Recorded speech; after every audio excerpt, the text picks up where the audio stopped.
حضور میری تو ساری بہار آپ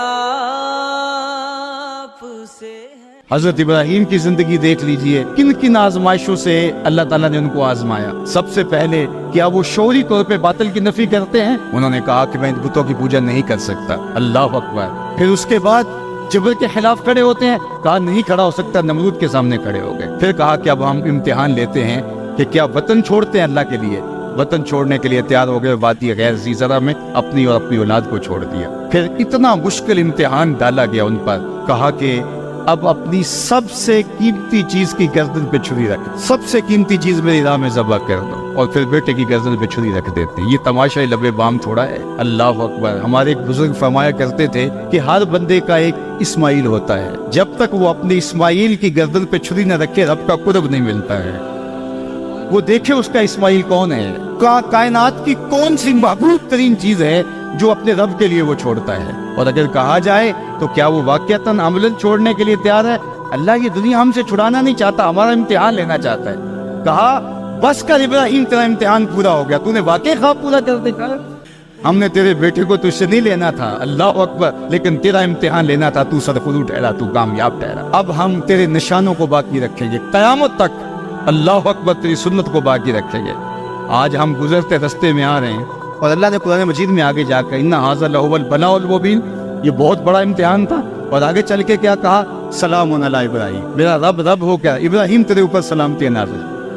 تو یہ ہم سڑکوں سے گزرتے ہیں، جانور لوگ لیے جا رہے ہیں، ہجوم ہے، تو بے ساختہ زبان سے نکلتا ہے سلام علی ابراہیم، ابراہیم تیرے اوپر سلامتی نازل ہو۔ تو نے بھی حد کر دی، قربانی دینے کی، ایثار کی، اللہ کے لیے سب کو چھوڑنے کی اور ترک کرنے کی، تو پھر ہم نے بھی جو تجھے اعزاز دیا، قیامت تک جو ہے وہ تیرے نام کے میلے لگے رہیں گے۔ تو صوفیاء نے بھی اپنے نفس کی گردن پہ چھری پھیری، اپنی خواہشات کو ذبح کیا، سب کچھ ہونے کے باوجود ترک کیا۔ ان کا فقر جو ہے وہ اضطراری نہیں تھا، ان کا فقر اختیاری تھا، اور یہ فقر اختیاری حضور کی میراث ہے۔ اللہ محبوب سے کہتے ہیں محبوب اگر تم چاہو تو یہ بتہ مکہ سونے اور چاندی کا بنا دے۔ جو جواب میں عرض گزار ہوتے ہیں مالک ایک دن فاقہ ملے، ایک دن کھانا ملے، جس دن فاقہ ملے صبر کر کے دکھاؤں، اور جس دن کھانا ملے مالک اس دن تیرا شکر کروں۔ تو اختیار ہونے کے باوجود اس کو جو ہے وہ حضور نے اختیار فرمایا۔ تو صوفیاء نے بھی جو ہے وہ اس زندگی کو اختیار کر کے اپنے لیے ایک سادہ اور ایک مشکل زندگی کا راستہ اختیار کر کے اپنے نفس پہ جبر کیا۔ پھر میرے رب نے کہا کہ میں پھر تمہیں اب مرنے نہیں دوں گا، کہا کہ جو ہمارے ہو جائیں پھر ہم انہیں مرنے نہیں دیتے۔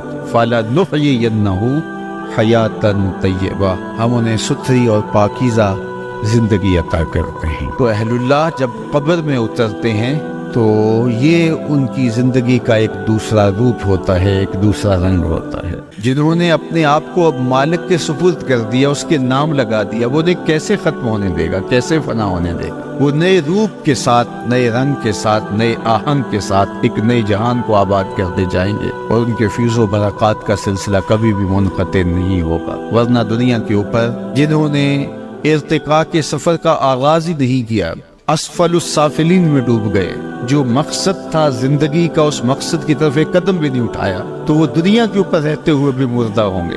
کہا گیا کہ ان کے کان ہیں لیکن سنتے نہیں ہیں، آنکھیں ہیں دیکھتے نہیں ہیں، زبان ہے بولتے نہیں ہیں، ان کے دل اور دماغ تو ہیں لیکن فہم اور ادراک کے نور سے آ رہی ہے، چلتے ہیں زمین کے اوپر، پھٹی پھٹی آنکھوں سے آپ کو لگتا ہے کہ دیکھ رہے ہیں، لیکن قرآن پڑھیے وَتَرَاهُمْ يَنظُرُونَ إِلَيْكَ وَهُمْ لَا يُبْصِرُونَ، محبوب یہ آنکھیں پھاڑ پھاڑ کے آپ کو دیکھ رہے ہیں، اور آپ ان کے دیکھنے کو دیکھ رہے ہو، لیکن میں خدا ہو کے کہہ رہا ہوں یہ نہیں دیکھ رہے۔ تو ایک وہ ہیں جو دھرتی پہ موجود ہوتے ہیں، سانس بھی لیتے ہیں، آکسیجن بھی لیتے ہیں، اور ڈاکٹر کہتا ہے یہ زندہ ہیں، طبی دنیا کے اندر وہ زندہ شمار ہوتے ہیں، لیکن کہا جاتا ہے کہ یہ مردہ ہیں۔ اور وہ دوسرے کہ جن کی نبض بند ہو گئی، آنکھیں بظاہر دیکھنا چھوڑ گئیں، وہ لحد میں اتر گئے، آپ جنازہ بھی پڑھ چکے، لیکن انہیں حیات طیبہ نصیب ہے۔ اللہ اکبر۔ یہ دنیا کے اوپر شعور کی آنکھ کھول کے زندگی گزارتے ہیں، اور اپنے آپ کو، اپنے نفس کو، اپنی خواہشات کو ختم کر دیتے ہیں۔ اور موتو قبل ان تموتو کا روپ بن جاتے ہیں، مرنے سے پہلے یہ اپنی خواہشات کو دفن کر چکے ہو۔ الجبرے کا ایک قاعدہ ہے، نفی جب نفی سے ضرب کھاتی ہے تو جواب جمع کی صورت میں برآمد ہوتا ہے۔ جو مرنے سے پہلے ہی اپنے آپ کو مار بیٹھے، اپنے آپ کو ختم کر بیٹھے، تو جب موت آئی تو ان کی موت کو موت آئی تو وہ عین حیات بن گئی۔ فَلَا نُحْيِيَنَّهُ حَيَاتًا طَيِّبَةً، پھر سنیے، فطرت ہستی شہید آرزو رہتی نہ ہو، خوب تر پیکر کی اس کو جستجو رہتی نہ ہو، موت کو سمجھا ہے غافل اختتام زندگی، یہ ہے شام زندگی صبح دوام زندگی۔